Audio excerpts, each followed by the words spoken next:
10 दिन का वादा कर 1 महीने में भी नहीं हो पाई ओपीएस बहाल। सुक्खू सरकार के गले की फांस बना ओपीएस बहाल करने का वादा। ओपीएस के चक्कर में मंत्रिमंडल का विस्तार भी 1 महीने तक लटका। क्या पहली कैबिनेट बैठक में भी ओपीएस बहाल कर पाएगी सुक्खू सरकार? क्या कर्ज के नीचे दबा हिमाचल उठा पाएगा इसका बोझ? लगभग 1.18 लाख कर्मचारी का इंतजार कब होगा खत्म? 2004 से पहले की ओपीएस होगी लागू या फिर होगा नया फॉर्मूला लागू? भूषण ज्वेलर्स, अनमोल रिश्तों के लिए। हिमाचल के विधानसभा चुनावों में ओपीएस का बड़ा मुद्दा रहा। चुनाव प्रचार के दौरान कांग्रेस पार्टी ने हिमाचल की जनता से 10 वादे या यूं कहें कि 10 गारंटियां दी जानी थी, जिनमें से सबसे बड़ी थी पहली कैबिनेट में ओपीएस यानी कि ओल्ड पेंशन स्कीम को बहाल करना, या फिर कैबिनेट बैठक न होने पर 10 दिन के अंदर कर्मचारियों की मांग को पूरा करना।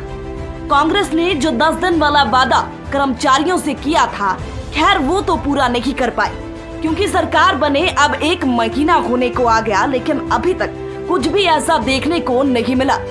अब कर्मचारियों को इंतजार है तो पहली कैबिनेट बैठक का, जो तभी हो सकती है जब मंत्रियों के नाम फाइनल हो जाए। सियासत के गलियारों में ये भी चर्चा जोरों पर है कि कैबिनेट का गठन भी इसीलिए 1 महीने तक लटका रहा, क्योंकि कांग्रेस ने जो पहली कैबिनेट में ओपीएस बहाल करने का वादा किया था, वो अब उनके गले की फांस बन चुका है।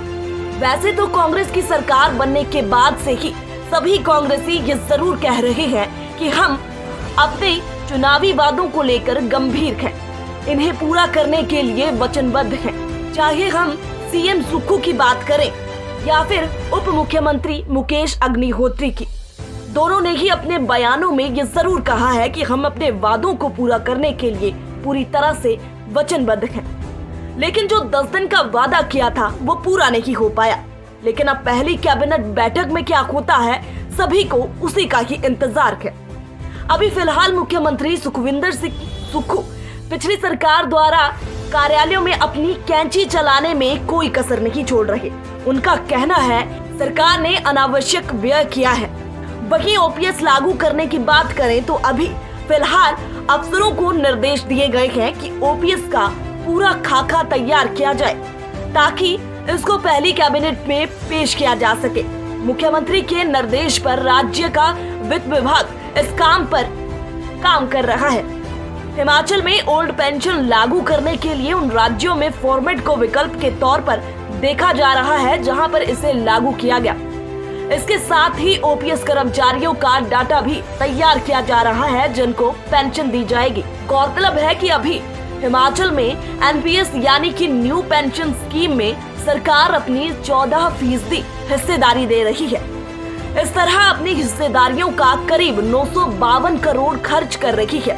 इसके अलावा 10% कर्मचारियों के वेतन से काटा जा रहा है, जो कि करीब 680 करोड़ रुपए सालाना बनता है।